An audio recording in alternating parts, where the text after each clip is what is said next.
गिबियावनो दिनै नोंथांमोननि जोङो दुलाराय बर' फरायसा आफादनिफ्राय बे रामफुर दख'रानि खुलिनाय उलथा कलेजनि लोगो नांनानै बिथांमोना गोदान बर' फरायसाफोरखौ लानानै बेवहाय बरायनायनि हाबाफारि खुंदों आरो बेयो गासै फरायसाफोरा बेवहाय बाहागो लानानै मोनसे गाहाय मोनसे हाबाफारि सोलिदों आरो बेनि गेजेरजों बेखौनो खावलायनो लुबैगोन जे दिनैनि गासै जोंनि गोदान फरायसा जायफोरा उलथा कलेजाव फरायफैबाय बे ओनसोलजों लोगोसे गुबुन गुबुन जायगायाव फरायफैयो दा बेबायदि दिनै जोङो गोग्गो आरो गुन गोनां सोलोंथाइ लानानै इयुनाव गावखौ खालामनो थाखाय जोंनो बेबायदि मोनसे फसंथाननि गोनांथि जाहैबाय दिनै बेवहाय गोबां फरायसाफ्रा हायार सेकेन्डारि 11 12जों लोगोसे डिग्री आरो बर'आवहाय बेवहाय फरायनो मुं थिसनफैयो दा बिथांमोनखौ जोङो गाहाम हामलायथि बावनायजों लोगोसे जाहाथे गुन गोनां सोलोंथाइ लालांनो हायो बेखौ जोङो फरायसा आफादनिफ्राय बरायबाय आरो बेजों लोगोसे जोङो बेखायनो जोंनि गुन गोनां सोलोंथाइनि जे जावरिखांनायनि जे हाबाफारि बिनि गेजेरजों बिथांमोनखौ जोङो मोनसे गोथों लामा लाजानायखौ जों हास्थायगोन माहारिया दाबो गोबां दावगानांगौ दं गुबुन जों सोरजिनायाव गोबां आयदा खान्थिजों जोंहा गियान लानांगौनि मोनसे दा दिनैहाय इउनिभार्सिटि कलेज CIT जों लोगोसे इन्जिनियारिं कलेज आरो जोंनि हालामाव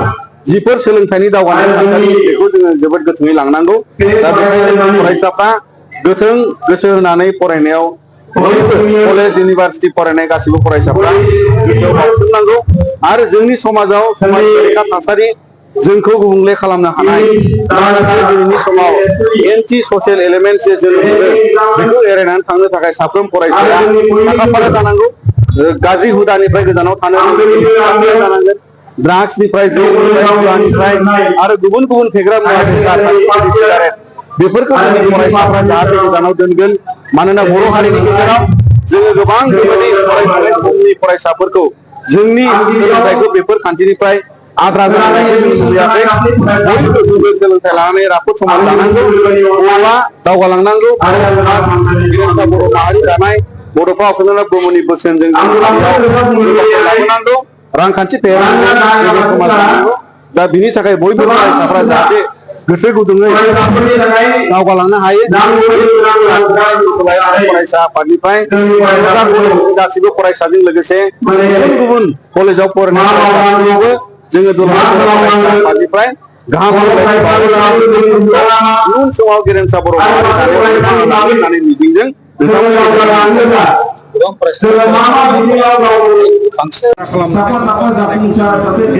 बे ड्रप आउट जानाया जोंनि गेजेरनिफ्राय बियो गैया जायोब्ला मोजां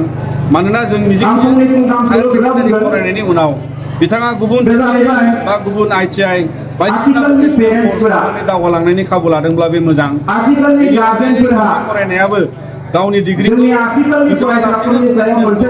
आवगायलांनो सानदोंबा रांखान्थि फेहेरनायाव गावखौ दासिमाव जिउ राहा लामा लादोंबा बियो जोबोद बाख्नायथाव बिनि अनगायै गोबाङा फरायनायखौ खालामनानै थाङोबा माने खालामनांगौ आरो जाहाथे रावबो ड्रप आउट जाया लानानै दावगानो हायो दावहायाव जोङो बेखौ बाहायनो हायो आरो गावखौनो सासे राफोद सुबुं दोन खालामनायाव